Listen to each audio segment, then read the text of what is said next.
खबर गाजीपुर से है, जहां मुख्तार के भाई और सांसद अफजाल अंसारी ने बयान देते हुए कहा कि सरकार समझ रही है कि मुख्तार अंसारी की कहानी का द एंड कर दिया।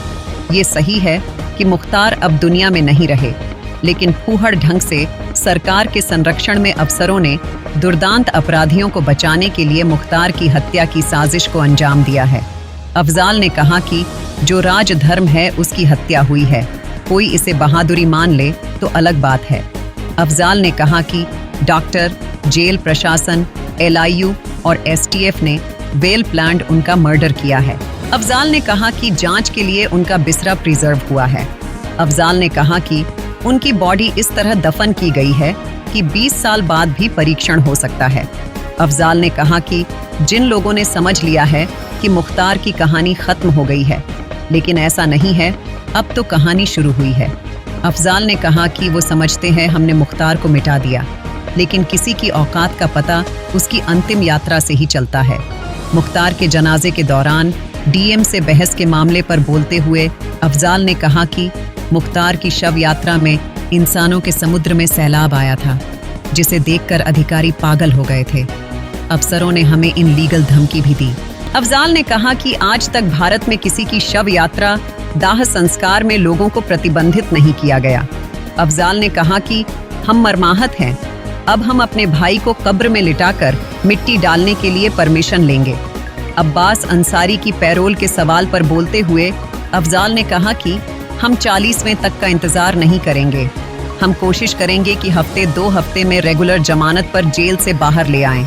देखिए, मुख्तार की कहानी सरकार समझ रही है कि हमने द एंड कर दिया, लेकिन ये तो सही है कि मुख्तार इस दुनिया में अब नहीं रहे, लेकिन जितने फूहड़ ढंग से सरकार के संरक्षण में उनके चहेते अधिकारियों ने दुर्दांत अपराधियों को बचाने के लिए मुख्तार अंसारी की हत्या करने की साजिश को अंजाम दिया है, जेल में जबकि वो न्यायिक अभिरक्षा में होते हुए सरकार की ही कस्टडी में है, तो जो राजधर्म है उसकी हत्या हुई है। अब कोई इसे अपनी बहादुरी समझ ले तो अलग बात है। अब आप चैनलों के माध्यम से सरकार ये चलवा रही है कि उनकी मौत कार्डिया अरेस्ट, हार्ट अटैक के हुई। प्रथम दृष्टया पोस्टमार्टम में ये कारण आया है। हम इसका खंडन नहीं करते, थोड़ी देर के लिए हम इसे मान लेते हैं कि उन्हें हार्ट अटैक भी आया है, तो उस परिस्थिति में उनको पहुंचाने के लिए मेरा या जो परिजनों का आरोप है उसी वजह से ऐसा हुआ है। 19 तारीख को मुख्तार को जहर दिया गया, जेल में खाने में मिलाकर जहर दिया गया। मुख्तार ने खुद इसकी कंप्लेन न्यायालय में कराई, उनके वकील ने हमें भी बताया। हमने खुद जेल सुपरिटेंडेंट से टेलीफोन से बात की और उसने बताया कि हाँ, तबीयत ख़राब है। हम लोग डॉक्टर भी दो डॉक्टरों का पैनल बाहर से भी मंगाया है और जेल का डॉक्टर, ये 3 डॉक्टर उनका इलाज कर रहे हैं। हमारी ये वार्ता 20 तारीख को हुई है और उन्होंने कहा कि वो ठीक हो जाएंगे। हमने उनसे अपनी बातचीत में ये कहा है कि उनको जहर दिया गया है और इससे पहले भी उनके बैरिक का खाना चेक करने वाले जेल के कर्मचारी, बंदी रक्षक को भी इस जहर का असर हो गया था। जेल में डिप्टी जेलर जो उनकी जेल का बैरिक का इंचार्ज है, उसने भी एक दिन खाना चेक किया और उस जहरीले खाने को खा करके वो बीमार हो गया था और ये दोनों भी, इनकी जान बची है। हॉस्पिटल में 5 दिन एडमिट रहे हैं तब, और अब की बार ये जहर मुख्तार को भी खिला दिया गया धोखे से, तो इनको एडमिट करा दीजिए।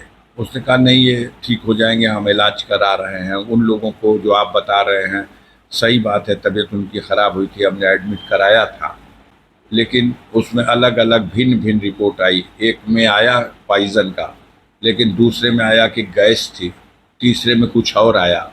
तो खैर उनकी बात अलग है, इनका हम इलाज करा रहे हैं।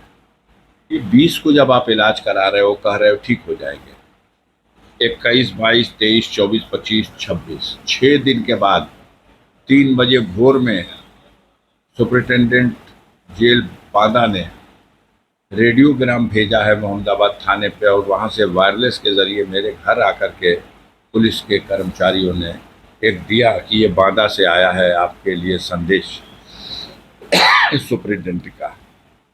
उस में लिखा हुआ है कि आपके भाई की हालत चिंताजनक है, हम इसे मेडिकल कॉलेज में एडमिट कर रहे हैं, आप वहाँ जल्दी से जल्दी पहुँचिए।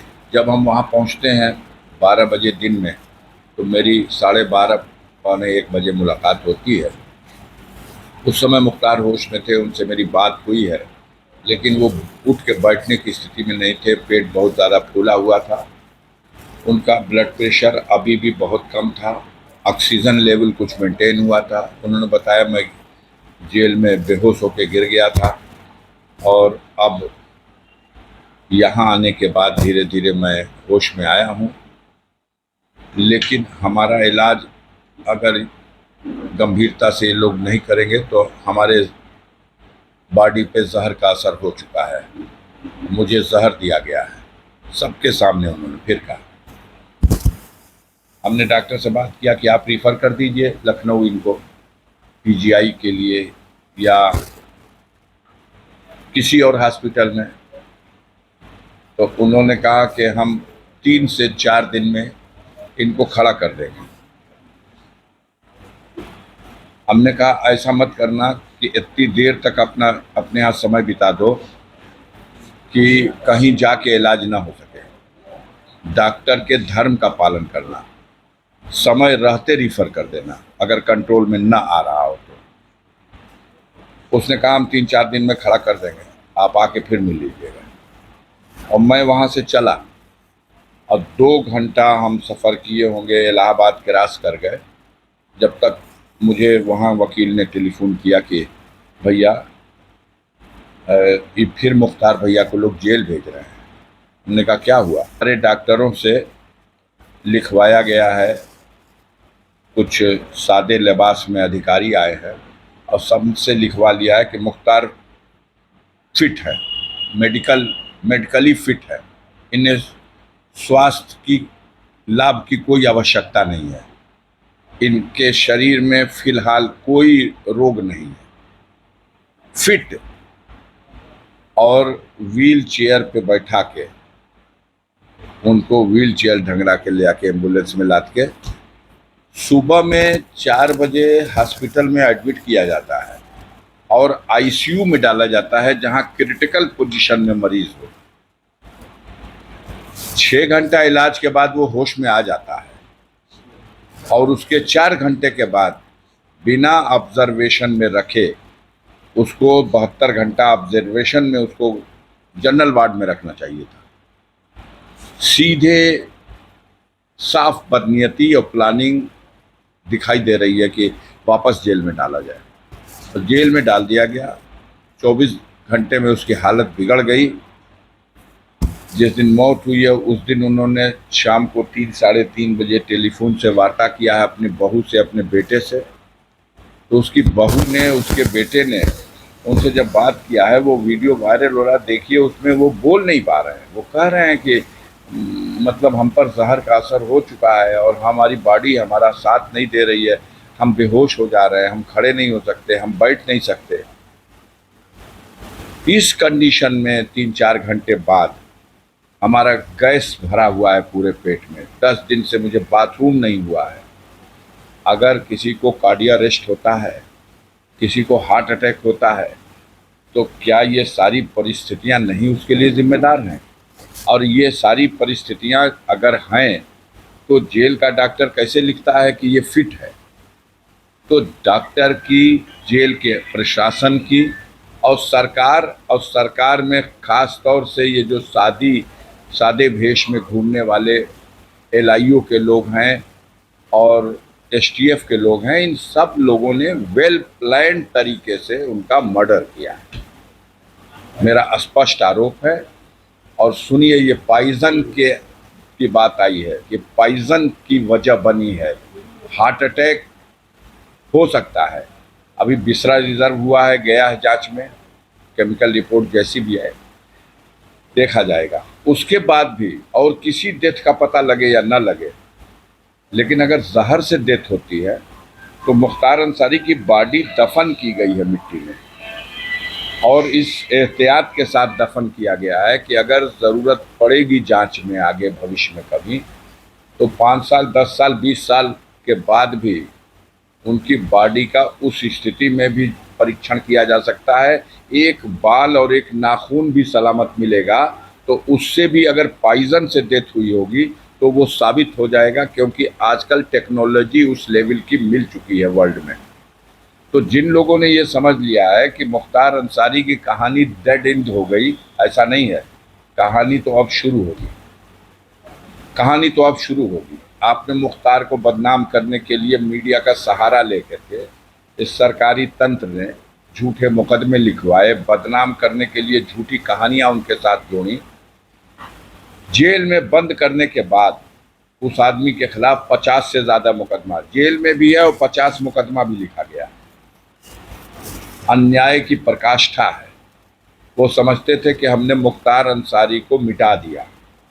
कल पता चला है उत्तर प्रदेश सरकार को, प्रशासन को और जो मीडिया के बंधु हैं उनको भी देखने को मिला होगा कि किसी की औकात की पहचान उसकी अंतिम ही यात्रा होती है।